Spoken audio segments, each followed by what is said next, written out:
আল্লাহর নবীকে আলমে বরজকের সমস্ত নিশানা দেখিয়েছেন, আল্লাহর নবীকে সমস্ত জান্নাত দেখিয়েছেন, জাহান্নাম দেখিয়েছেন। অন্য কোন নবীকে ওই রকম স্পেশাল পাওয়ার দেওয়া হয় নাই, ওই রকম সুযোগ দেওয়া হয় নাই। আল্লাহর নবী স্বয়ং জিবরাইলকে নিয়ে সরাসরি আল্লাহ রাব্বুল আলামিন বলেন, সুবহানাল্লাযী আসরা বিআবদিহি লাইলাম মিনাল মাসজিদিল হারামি ইলাল মাসজিদিল আকসা। আমি নবী আমার বান্দা মুহাম্মদকে রাত্রি জগতে মসজিদে বাইতুল্লাহ থেকে মসজিদে আকসা পর্যন্ত ভ্রমণ করিয়েছি। এটা কোরআনে 15 পাড়ায় সূরা ইসরার মধ্যে রয়েছে। তো চিন্তা করে দেখুন, আল্লাহর নবীকে যখন ভ্রমণ করিয়েছেন বাইতুল্লাহ থেকে বাইতুল মাকদিস পর্যন্ত, ওই ভ্রমণ করানোর মধ্যে আল্লাহর নবীকে সমস্ত আলমে বরজকের ঘটনাগুলো একে একে বর্ণনা করেছেন। আল্লাহর নবী যখন বাইতুল্লাহ থেকে বাইতুল মাকদিসে বোরাক দিয়ে যাচ্ছিলেন, প্রতিমধ্যে একটা বৃদ্ধ দাঁড়িয়ে আল্লাহর নবীকে ইশারা করতেছে। তখন আল্লাহর নবীকে বলেন, জিবরাইল নবী আপনি তার ইশারায় কর্ণপাত করিয়েন না, সমন দিকে আগান। আরেকটু যাওয়ার পরে আরেক বৃদ্ধ লোক আল্লাহর নবীকে ডাকতেছে ওই লোকের দিকে। আল্লাহর নবী বলেন, আল্লাহর নবীকে বলা হলো, জিবরাইল ও নবী আপনি তারও কর্ণপাত করিয়েন না, সামন দিকে আগান। আরেকটু পরে যখন আরেকজন আর 3 শ্রেণীর মানুষ আল্লাহর নবীকে সালাম করেছেন, সঙ্গে সঙ্গে জিবরাইল বলেন, ও নবী আপনি ওই 3 জন ব্যক্তির সালাম তার জবাব দিয়ে দেন। আরেকটু সম্মুখ প্রাণে যখন আগালেন তখন বলেন, ও নবী, ওই নবী জিবরাইলকে বলেন, জিবরাইল ভাই ওই 2টা ব্যক্তি আর ওই 3 জন ব্যক্তি কে ছিল আমাকে একটু বলেন না। তখন আল্লাহর নবীকে একে একে জিবরাইল বলতেছেন, যে বৃদ্ধা লোকটা প্রথম আপনাকে ইশারা করেছে ওইটা ছিল ইবলিস শয়তান। আমি আপনাকে শয়তানের ইশারা থেকে বারণ করেছি। যদি আপনি শয়তানের কথা শুনতেন হয়তো এমন হতো যে আপনি জালেমদের কাতারে চলে যাইতেন, এজন্য আমি আপনাকে সামনে আগিয়ে দিয়েছি। দ্বিতীয় যে লোকটা দেখা হয়েছিল ওই লোকটা ছিল পৃথিবী। ওই পৃথিবী আপনাকে আরাম আয়েশের দিকে, ভোগ বিলাসিতার দিকে, সমস্ত দুনিয়ার রং তামাশার দিকে আপনাকে আকৃষ্ট করার জন্য আকর্ষণ করেছে। আমি আপনাকে সুযোগ দেই নাই। 3 জন ব্যক্তির সাথে যে আপনার দেখা হয়েছে ওই 3 জন ব্যক্তি হলো বড় বড় শ্রেষ্ঠ নবী। একজন ছিলেন হযরতে ঈসা, আরেকজন ছিলেন হযরতে মূসা, আরেকজন ছিলেন হযরতে ইব্রাহিম। তো দেখুন ঈসা নবীর কারামতরা কি ছিল, ঈসা নবীর মুজিজাটা কি ছিল। দুশমনরা, বেঈমানরা, অগ্নি পূজারীরা, মূর্তি পূজারীরা, নাস্তিকবাদীরা যখন ঈসা নবীকে মারতে এসেছিল, ঈসা নবীকে তো মারবে কে? দুনিয়াতে যে সমস্ত মানুষগুলো অন্যায় অবিচার করে, জুলুম নির্যাতন করে, তাদের ধ্বংস হবে, এটা অবশ্যই হবে। যারা আল্লাহর বাণী দুনিয়াতে প্রচার করে, যারা আল্লাহর বাণী, কোরআনের বাণী দুনিয়াতে প্রচার করে, অবশ্যই তাদেরকে পৃথিবীর কোন পড়া শক্তি তাদেরকে থামিয়ে রাখতে পারবে না। ঠিকই ঈসা নবীর জন্ম লগ্নের কথাটা একটু শুনেন না। ঈসা নবী যখন মারিয়াম আলাইহিস সালামের গর্ভে আসলেন তখন বলা হলো, তখন বলে, ও মারিয়াম তোমার তো স্বামী ছিল না, তুমি ওই শিশু কোথায় পেলে? তোমার বাপ, তোমার মা তো এরকম ব্যভিচারিণী ছিল না, তুমি এরকম কোথা থেকে হইলা?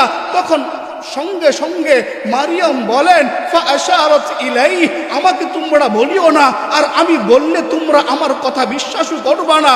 যা হোক, তখন বলে, কাইফা নুকাল্লিমু মান কানা ফিল মাহদি সাবিয়্যা। ওরে মারিয়াম তুমি কি পাগল হয়ে গেলা নাকি? ওই দোলনার শিশু বাচ্চা আবার কিভাবে কথা বলবে? তখন সঙ্গে সঙ্গে ছোট্ট দোলনায় থাকা শিশু ঈসা আলাইহিস সালাম বলেন, ক্বালা ইবনি আবদুল্লাহ আতানিয়াল কিতাবা ওয়া জাআলানি নাবিয়্যা ওয়া জাআলানি মুবারাকান আইনামা কুনতু ওয়া আওসানি বিস-সালাতি ওয়াজ-যাকাতি মা দুমতু হাইয়্যা। হযরতে ঈসা আলাইহিস সালাম দুলনায় থাকা শিশু, সে ছোটই বালা বলেন, ক্বালা ইবনি আবদুল্লাহ, আমি হলো আল্লাহর বান্দা, আতানিয়াল কিতাবা ওয়া জাআলানি নাবিয়্যা, আমাকে কিতাব দেওয়া হবে, আমাকে ধর্মের নবী বানানো হবে। আউসানি, আমাকে আরো ওসিয়ত করা হয়েছে বিসসালাতি ওয়াজ যাকাতি মা দুমতু হাইয়া, নামাজের কথা বলার জন্য, নামাজ প্রতিষ্ঠা করার জন্য, যাকাত প্রদানের কথা আমাকে মানুষের সম্মুখে বলার জন্য। এই ছিল ঈসা আমাদের নবী। দেখুন, তিনজন বড় বড় নবীর সাথে আল্লাহর নবীর দেখা হয়েছে, সালাম হয়েছে, মত বিনিময় হয়েছে। আল্লাহর নবী যখন আরেকটু সমন দিকে অগ্রসর হয়, দেখতেছেন এক শ্রেণীর লোক যাদের হাতের মধ্যে নখে নখে তামাযুক্ত ছিল, তারা তাদের হাত দিয়ে তারা তাদের শরীরগুলো ক্ষত বিক্ষত করছে একে একে। তখন আল্লাহর নবী প্রশ্ন করেন, ও জিব্রাইল ভাই, তারা কারা যারা তাদের তামাযুক্ত নখ দ্বারা সমস্ত শরীর চেহারা মুবারক ক্ষত বিক্ষত করতেছে? তখন আল্লাহর নবীকে বলা হলো, ও আল্লাহর নবী, ওই সমস্ত লোকগুলো তারাই যারা দুনিয়াতে থেকে থেকে মানুষের গীবত করেছে, পর নিন্দা করেছে। কিয়ামত পর্যন্ত তাদের এমনই হবে, লা ইয়ামুতু ফিহা ওয়ালা ইয়াহইয়া, তাদের মৃত্যু হবে না, ওই শাস্তি কিয়ামত পর্যন্ত থাকবে।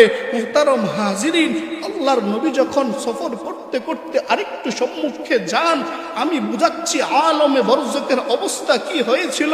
আরেকটু সম্মুখ প্রাণে যাওয়ার পরে দেখেন এক দল মানুষগুলো রক্তের সাগরে হাবুডুবু খাচ্ছে, রক্তের সাগরে তারা হাবুডুবু খাচ্ছে আর কষ্ট করছে। তখন আল্লাহর নবী বলেন, ও জিব্রাইল ভাই, তারা কারা যারা রক্তের সাগরে হাবুডুবু খাচ্ছে? তারা কিয়ামত পর্যন্ত ওই রকম কষ্ট করবে, আমাকে বলেন না তারা কারা? তখন জিব্রাইল বলেন, আল্লাহর নবী, তারা হলো ওই সমস্ত লোক যারা দুনিয়াতে থেকেছে সুদের কারবারে লিপ্ত ছিল, ঘুষের কারবারে লিপ্ত ছিল। ওই সমস্ত মানুষগুলো আলমে বরজকে 30,000 বছর পর্যন্ত রক্তের সাগরে হাবুডুবু খাবে। আল্লাহর নবী যখন আরেকটু সম্মুখ পানে অগ্রসর হলেন, তখন দেখলেন এক শ্রেণীর নারী এবং এক শ্রেণীর পুরুষ আগুনের মধ্যে উলঙ্গ অবস্থায় দগ্ধ হচ্ছে। আগুন তাদেরকে জ্বালিয়ে পুড়িয়ে ছারখার করছে, আবার তাদের বডিতে রূহ দেওয়া হচ্ছে। লা ইয়ামুতু ফিহা ওয়ালা ইয়াহইয়া। তখন আল্লাহর নবী তাদেরকে দেখে দেখে কান্না করে আর বলে, ও জিব্রাইল ভাই, আমাকে বলেন না তারা কারা? তখন জিব্রাইল বলেন, ওই সমস্ত ব্যক্তি কারা জানেন? যে সমস্ত ব্যক্তিগুলো দুনিয়াতে থেকেছে, যে সমস্ত নারীরা, যে সমস্ত মা বোনরা, যে সমস্ত যুবক ভাইরা দুনিয়াতে থেকেছে, জিনা করেছে, ব্যভিচার করেছে, অন্যায় অপরাধ করেছে, ওই সমস্ত মা বোনদেরকে, ওই সমস্ত যুবক বাবাদেরকে কিয়ামত পর্যন্ত, একেবারে মৃত্যু থেকে কিয়ামত পর্যন্ত তাদেরকে ওই আগুনের মধ্যে দগ্ধ করা হবে। নাউজুবিল্লাহ। আল্লাহর নবী যখন আরেকটু সমপ্রাণে গেলেন, তখন বলতেছেন, ও জিব্রাইল ভাই, আজিদু রিহাল জান্নাহ, আমি মনে হয় জান্নাতের ঘ্রাণ পাচ্ছি। তখন আল্লাহর নবীকে বলা হয়, ও নবী, আপনি জান্নাতের ঘ্রাণ পান নাই তো আমি কিসের ঘ্রাণ পাচ্ছি? তখন বলা হলো, আরে আপনি তো ফেরাউনের কাজের বুয়া মাস্টার কবর থেকে আপনি জান্নাতের ঘ্রাণগুলো বেশি আসছে। তখন আল্লাহর নবী বলেন কৌতূহলের সাথে, ও জিব্রাইল ভাই, তার কবর থেকে কেন জান্নাতের ঘ্রাণ আসছে আমাকে একটু শোনান না, বিস্তারিত বর্ণনা করেন না। তখন হযরতে জিব্রাইল ভ্রমণ করতেছেন আর নবীকে সমস্ত ঘটনা বিস্তারিত বর্ণনা করতেছেন আর বলতেছেন, যখন সে মাস্টার ফেরাউনের কন্যার মাথা যখন আসুতেছে চিরুনি দিয়ে, হঠাৎ করে ওই চিরুনিটা জমিনে যখন পড়ে যায়, মাস্তা বিইসমি রব্বিল আলামিন, আল্লাহর নাম নিয়ে চিরুনি যখন তোলেন, সঙ্গে সঙ্গে বলা হয়, ফেরাউনের কন্যা বলেন, ওরে মাস্তা, তুমি কি বললা? তুমি কার নাম নিলা? এত বড় নাম নিয়ে তুমি চিরুনি তুললা? তো বলা হয়, এই নাম ছিল কুল কায়নাতের স্রষ্টার নাম। এই কথা বলার পরে সঙ্গে সঙ্গে ফেরাউনের কন্যা রাজ দরবারে গিয়ে বলে, ইয়া আব্বি আলাইসা রব্বুনাল আ'লা, আপনি নাকি বড় রব নয়? হ্যাঁ, আলা বানা আলা, আলা রাব্বুকুমুল আলা, বালা, অবশ্যই অবশ্যই, আরে আমি তো সবচেয়ে বড় রব। আমার কথাই তো মিশরের সমস্ত মানুষগুলো উঠা বসা করে, আমার কথাই তো নদ নদী সবকিছু চলে। আমার চেয়ে বড় রব আর কে হবে? আনা রাব্বুকুমুল আলা, আমি তো সবচেয়ে বড় খোদা। তো বলা হয়েছে মাসটা আমাদের কাজের বুয়া বলতেছে আপনি নাকি সবচেয়ে বড় রব নয়, আনো তাকে, ডাকা হোক। আনার পরে বলা হলো মাসটা তুমি কি সত্যি বলেছ আমি সবচেয়ে বড় রব না? তখন বলে অবশ্যই অবশ্যই। ওর ফেরাউন তুই সবচেয়ে বড় রব কিভাবে হস? তোকে কথা বলার শক্তি যে দিয়েছে, তোকে চোখ দিয়ে চাহনির শক্তি যে দিয়েছে, তোকে পা দিয়ে চলার শক্তি যে দিয়েছে, আসমান জমিন সব কিছু যে তৈরি করেছে, উনিই তো রব, উনিই তো সবচেয়ে বড় রব। আরে আমরা তো সব সময় ইবাদতেবু আল্লাহর কাছে মাথা ঠেকাই। আরে আমরা জন্মের সময়ও তো আমাদের কানে আজান দিয়ে শোনানো হয়েছে আল্লাহ বড়, একামতেও বলি আল্লাহ বড়, আজানেও বলি আল্লাহ বড়, সিজদায়ও বলি আল্লাহ বড়, ঈদগাহে যাই বলি আল্লাহ বড়। সর্ব অবস্থায় আমরা আল্লাহর বড়ত্বের স্বীকার করি। যদি আমাকে দুনিয়ার ফ্যাসিস্টরা বলে আমেরিকা বড়, ইসরায়েল বড়, ভারত বড়, ভারতের দালালরা বড়, এটা আমরা কিভাবে বুঝে নিব মুসলমান? ঠিক কিনা বলেন? মুহতারাম হাজিরিন, যাই হোক মাসটা একে একে বলতেছে আরে তুই তো আমার রব না।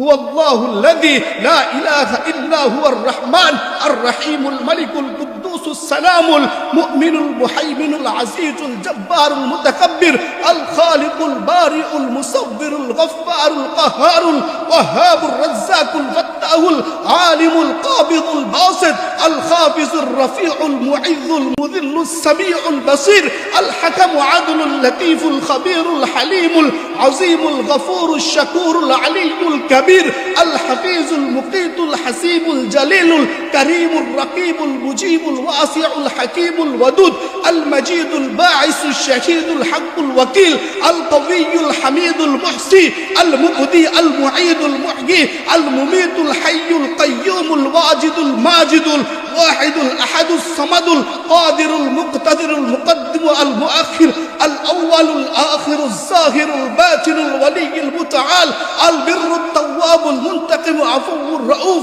মালিকুল মুলকি যুল জালালি ওয়াল ইকরাম। ওই 99 পদের মালিক উনি হলো আমার আল্লাহ। চিৎকার দিয়ে যখন এই কথা বললেন, ফেরাউন বলে আমার বাড়িতে থেকে আমারটা পড়ে আমারটা খেয়ে আমার সাথে বিরোধিতা, আমার সাথে দুশ্মনী, তোকে রাখা হবে না।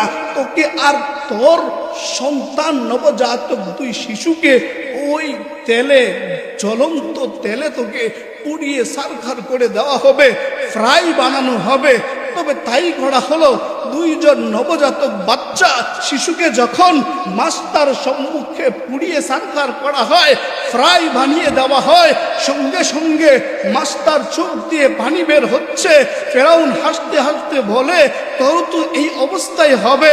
তখন ওই মাস্টার বলে ওয়াল্লাহি জীবন যাবে যাক, আমার মরণ হবে আল্লাহর রাস্তায়। আমি জালেম তোর সামনে মাথা নত করতে পারি না, আর করবই না। তবে একটা ওসিয়ত, আমার রক্ত মাংস হাড্ডিগুলো পোড়া হলে, আমার সন্তানের রক্ত এবং হাড্ডি মাংসগুলো পোড়া হলে এক জায়গায় দাফন করা হবে। আর জিবরাইল আমিন লাইলাম মিনাল মসজিদিল হারামি ইলাল মসজিদিল আকসা, মক্কা থেকে মসজিদে আকসা পর্যন্ত ভ্রমণ করে ওই সময় মাস্টার কবর থেকে আজিদু রিহাল জান্নাহ, জান্নাতের ঘ্রাণগুলো পেয়েছেন। সুবহানাল্লাহ। মুহতারাম হাজিরিন, আমি হাদিসে পড়েছিলাম লা ইয়াবকা আলা যাহরিল আরদি বাইতু মাদারিন ওয়ালা ওয়াবারিন ইল্লা আদখালাহু আল্লাহু কালিমাতাল ইসলাম। পৃথিবীর একটা জায়গাও এমন নাই কাঁচা বা পাকা যেখানে ইসলামের কালিমা, যেখানে কোরআনের কথা, যেখানে হাদিসের কথা হবে না। অবশ্যই হবে, অবশ্যই হবে। ইসলামকে যে দল বলন্ডিত করতে আসবে, ইসলামকে যে দল নিবিয়ে দিতে আসবে, বরংস তারাই নির্বাহিত হবে। আল্লাহ বলেন ওরে কাফিররা, তোরা মনে করতেছস ইউরিদুনা লিইউতফিউ নূরাল্লাহি বিআফওয়াহিহিম ওয়াল্লাহু মুতিম্মু নূরিহি ওয়ালাউ কারিহাল ওয়ালাউ কারিহাল কাফিরুন। আরে কাফিররা, তোরা মনে করতেছস তোদের ফুৎকারের মাধ্যমে ইসলাম নিভে যাবে, উলামায়ে কেরাম স্তব্ধ হয়ে যাবে? কাল্লাহ কাল্লাহ, পশ্চিম কালেও উলামায়ে কেরামকে, হকের বাণীকে স্তব্ধ করা যাবে না। যারাই ইসলামের বিরোধিতা করেছে, মাদ্রাসা মসজিদের বিরোধিতা করেছে, কোরআন হাদিসের বিরোধিতা করেছে, আল্লাহ রাব্বুল আলামিন যুগে যুগে তাদেরকে ধ্বংস বিধ্বংস করে দিয়েছেন। ফেরাউন কোরআনের বিরোধিতা করেছে, হকের বিরোধিতা করেছে। ফেরাউনকে ওয়াগরাকনা আলা ফিরাউন, ফেরাউনকে নীল নদে চুবিয়ে ডুবিয়ে ধ্বংস করেছেন। নমরুদ ঈসা নবীর সাথে বিরোধিতা করেছে, আল্লাহ ঈসা নবীকে সফল করেছেন। নমরুদকে জুতা পিটা করে দুনিয়া থেকে বের করেছেন। আল্লাহর নবীর সাথে আবু জাহেল, উতবা, শাইবা, নজর ইবনে হারেস তারা বিরোধিতা করেছে। আল্লাহর নবী ঠিকই ইসলামের বাণী আমাদের পর্যন্ত পৌঁছে দিয়েছেন। যারা বিরোধিতা করেছে তারা ধ্বংস হয়েছে। আরে মঙ্গোলিয়ানরা বিরোধিতা করেছে, ধ্বংস হয়েছে। তাতারিরা বিরোধিতা করেছে, ধ্বংস হয়েছে। রাজা গৌর গোবিন্দ কি বলেছে জানেন? আল্লাহর দড়ি যেখানে হবে ওই জায়গায় আল্লাহর দড়ি দেওয়া যাবে না। ঠিকই হযরতে শাহজালাল ইয়ামানি রাহমাতুল্লাহি আলাইহি আল্লাহু আকবার, আল্লাহু আকবার, আল্লাহ বড়, ওই দড়ি যখন পেয়েছে রাজা গৌর গোবিন্দ দুনিয়ার জমিন থেকে, বাংলার জমিন থেকে তথা ইন্ডিয়ার জমিন থেকে ভাগতে বাধ্য হয়েছে। ইসলামের কালিমা উঠবে। গত 24 পর্যন্ত যে সমস্ত ফ্যাসিস্টরা জুলুম নির্যাতন করেছে, অন্যায় অবিচার করেছে, আল্লাহ তাদেরকে দুনিয়ার জমিনে নাস্তে নাবুদ করে দিয়েছেন, ধ্বংস বিধ্বংস করে দিয়েছেন। ইসলাম রয়েছে, যাদেরকে কারাবরণ করতে হয়েছে, যারা জুলুম নির্যাতনের শিকার হয়েছে, তারা কিন্তু বাংলার জমিনে ঠিকই আছে। ঠিক কিনা মুসলমান?